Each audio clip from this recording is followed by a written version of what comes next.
There's no feeling more intense than starting over. If you deleted your homework the day before it was due, as I have, or if you left your wallet at home and you have to go back after spending an hour in the commute. If you won some money at the casino and then put all your winnings on red but it came up black. If you got your best shirt dry cleaned before a wedding and then immediately dropped food on it. If you won an argument with a friend and then later discovered that they just returned to their original view. Starting over is harder than starting up. If you're not ready for that, like if you've already had a bad day, then what you're about to go through might be too much. Feel free to go away and come back. I'll be here. Alright, thanks for coming with me on this trip. I'll understand if you have to take a break at any point. Just find a safe place to stop and quit the game. And don't worry, I'll save your progress, always, even your mistakes. This game is a homage to a free game that came out in 2002 titled Sexy Hiking. The author of that game was Jazuo, a mysterious Czech designer who was known at the time as the father of B games. And B games are rough assemblages of found objects. Designers slap them together very quickly and freely, and they're often too rough and unfriendly to gain much of a following. They're built more for the joy of building them than as polished products. In a certain way, Sexy Hiking is the perfect embodiment of a B game. It's built almost entirely out of found and recycled parts, and it's one of the most unusual and unfriendly games of its time.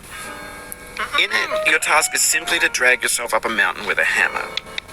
And that act of climbing, in the digital world or in real life, has certain essential properties that give the game its flavor. No amount of forward progress is guaranteed. Some cliffs are too sheer or too slippery, and the player is constantly, unremittingly in danger of falling and losing everything. Anyway, when you start Sexy Hiking, you're standing next to this dead tree that blocks the way to the entire rest of the game. It might take you an hour to get over that tree, and a lot of people never got past it. You prod and you poke at it, exploring the limits of your reach and your strength, trying to find a way up and over. And there's a sense of truth in that lack of compromise. Most obstacles in video game worlds are fake. You can be completely confident in your ability to get through them once you have the correct method or the correct equipment or just by spending enough time. In that sense, every pixelated obstacle in Sexy Hiking is real.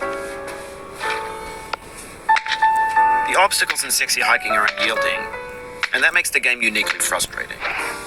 But I'm not sure Jazuo intended to make a frustrating game. The frustration is just essential to the act of climbing, and it's authentic to the process of building a game about climbing. A funny thing happened to me as I was building this map. I'd have an idea for a new obstacle, and I'd build it, test it, and it would usually turn out to be unreasonably hard. But I couldn't bring myself to make it easier. It already felt like my inability to get past a new obstacle was my fault as a player rather than as a builder. Imaginary mountains build themselves from our efforts to climb them, and it's our repeated attempts to reach the summit that turns those mountains into something real.